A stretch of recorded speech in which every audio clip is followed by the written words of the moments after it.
Hey everyone, I'm Laura Adams, and you're listening to the Money Girl podcast. This week, we're going to talk about mindfulness.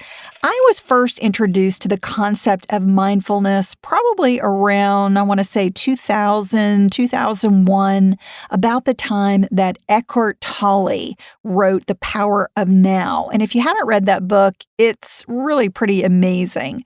I learned so much from it just on a personal level, and certainly we can apply a lot of those principles over into our financial life.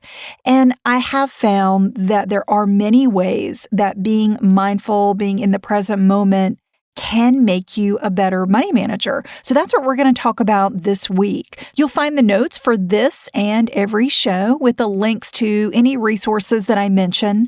And also you'll get the full archive of podcasts over in the Money Girl section at quickanddirtytips.com. This is episode number 559 called 5 Ways Mindfulness Makes You a Better Money Manager. Whether you believe mindfulness is just a catchword right now or a bona fide wellness movement that's here to stay, I do think that its simple principles can transform many areas of life, including your finances. Mindful money management can help you feel less stressed and more peaceful and confident about your decisions. I'm sure you're familiar with the concept of mindfulness. Basically, it's a secular practice of maintaining awareness of your thoughts, your feelings, and your environment. The idea is that tuning into the present moment allows you to live more fully than if your brain is just rehashing the past or you're worried about the future. It also involves paying attention to the chatter that goes on in your mind and in the emotions that you have without judging them as right or wrong, good or bad, true or false, simply noticing them. Some popular ways to practice mindfulness include meditating, journaling, taking pauses, focused breathing, and exercising. And I've done all of these. And I do think that they help you concentrate on one thing at a time, or really sometimes nothing at all, instead of allowing your thoughts to scatter and dominate your psyche. So I'd like for you to consider 5 ways that practicing mindfulness can improve your finances. The first is quit making impulse purchases. And I've done podcasts before about impulse buys. If you're somebody who is struggling with spending too much or making impulse purchases that you just end up regretting, buying things that you really don't need, staying present can be the key to taking control of your buying habits. I think if you pause before you hit the buy button when you're online or when you pull out a credit card when you're in a store, that is a powerful strategy to be more mindful and successful with your finances. So one way that you might implement this is to create a rule for yourself or even for your family that before you buy anything over a certain amount of money, maybe it's $50 or $100 or $200, whatever is right for you, before you make that purchase, that you will give yourself time to think about it. And the time frame could range from an hour to a month. Certainly, the longer you wait to make a buying decision, the better. I personally like to wait at least 24 hours. So that means I can actually sleep on it. I can think about it overnight on any big purchase that I want. I can decide, is it a want or a need? Is it something that I truly can afford? Or is it just something that I'm wanting right now as an impulse? Another way to settle down the often emotional impulse to spend is to engage the logical part of your brain. So try doing some simple math and calculate how much time it would take you to earn what an item costs. Let me give you an example. Let's say you earn $25 an hour after taxes. So if you were to buy a pair of boots that cost $250, that means it's costing you 10 hours of work.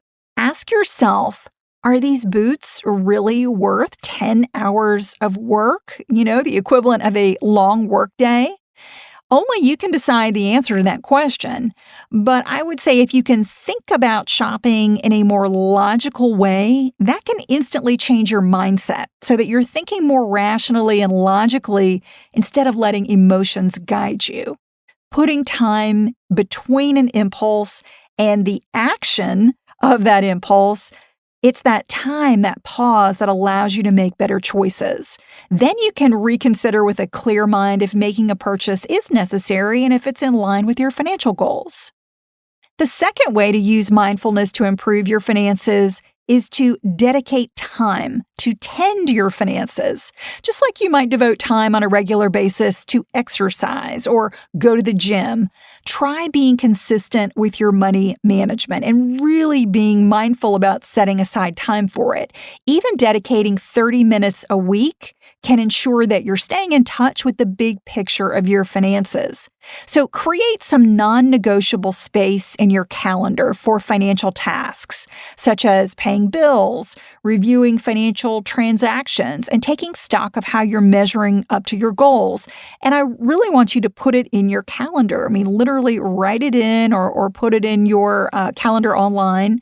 And if you have a partner or a spouse who shares your financial life, you want to set aside regular time together to discuss money as a team. So maybe you set a calendar date to take a walk, go on a picnic, or have a relaxing dinner out when you can also catch up on your family finances.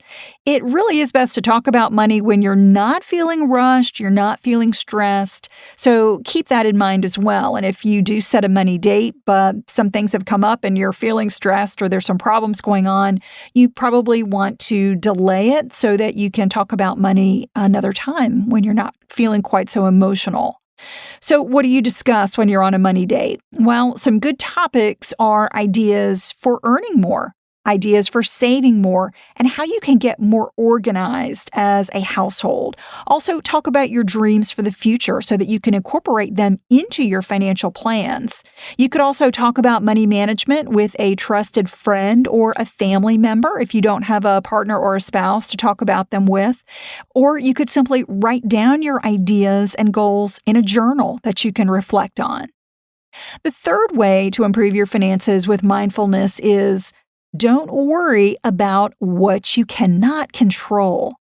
The practice of mindfulness emphasizes noticing negative thoughts, but then just letting them go. Thinking negatively about anything for a long period of time, especially money, can create a lot of undue stress, and that will rob you of the joy of life.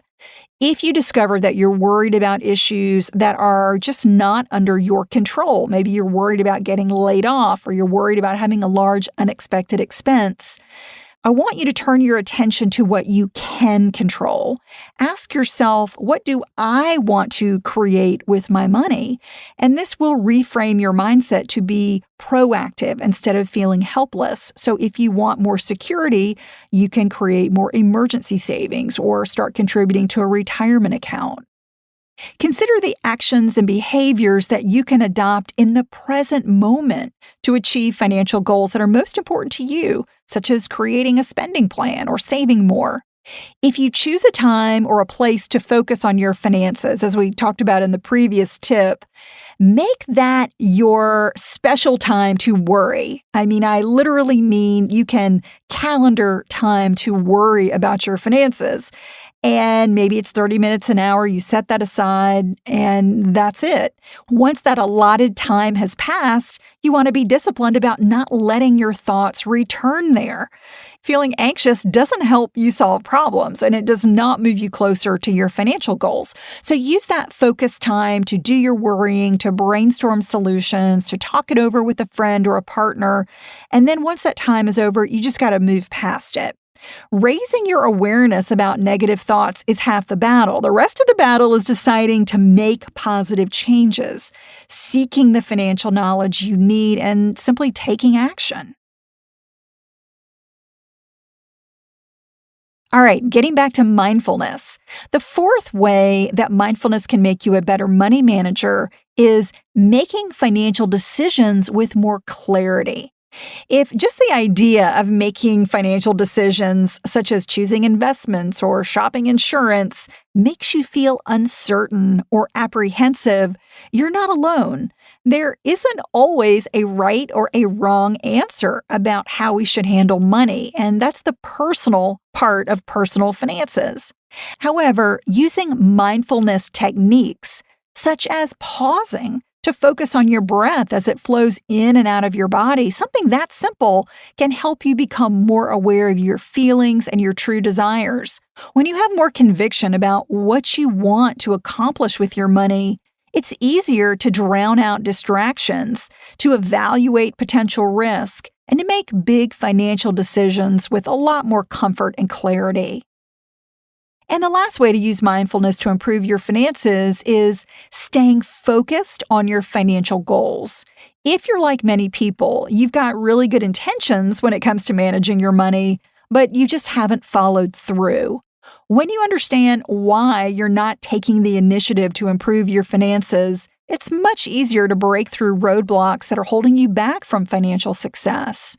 Using mindfulness can help you stay focused on both the big picture of your financial goals and the nitty-gritty actions that you've got to take to achieve success. A motivator that always works for me is to consider the opportunity cost of a financial task. And an opportunity cost is what you lose by not doing something. For instance, if you invest $200 a month for a 7% average return over 30 years, you'd have close to $250,000 in a retirement account. So procrastinating saving means that you're saying no to a nest egg worth $250,000. That's a heck of an opportunity cost. And if you were to slowly increase your contributions over time from $200 a month on up, you'd end up with a much bigger balance. In other words, taking an hour to set up your retirement account or do other important financial tasks, such as budgeting, shopping insurance, and tackling debt, could easily turn out to be the most profitable 60 minutes of your life. So when you notice that you're procrastinating doing the things you know you should do, think about those opportunity costs. The actions that you take don't just come from thin air. They originate from your thoughts. So having a poor mindset can be the reason that you procrastinate, or you end up making bad money moves, such as going deep into debt, not paying bills on time, or dipping into retirement savings early, just to name a few. Returning to the practice of mindfulness can be a key strategy to eliminate negative thoughts about money and to choose a positive, proactive mindset that's aligned with your financial goals. So let's review the 5 ways mindfulness can make you a better money manager. Number 1, quit making impulse purchases. Number 2, dedicate time to tend your finances. Number 3, don't worry about what you can't control. Number 4, make financial decisions with more clarity. And number 5, stay focused on your financial goals. Thanks so much for downloading the show. Before we go, I want to invite you to go a little deeper into your personal finance education by enrolling in one of my super affordable online classes. You get lifetime access to the content and can learn at your own pace. If you're stressed about debt or know that it's keeping you from reaching your financial goals, check out my best-selling class, Get Out of Debt Fast, a proven plan to stay debt-free forever. You'll join the ranks of hundreds of students around the globe who are on solid financial ground and confident about where their finances are headed because they enrolled. It's time to take control of your debt. To learn more, just send me a text right now. Text the phrase "debt course" with no space to the number 33444, and I'll send you an email with a huge discount for you Money Girl listeners. And you can also learn more by visiting lauradadams.com. I hope to see you in class. That's all for now. I'll talk to you next week, courtesy of Money Girl, your guide to a richer life.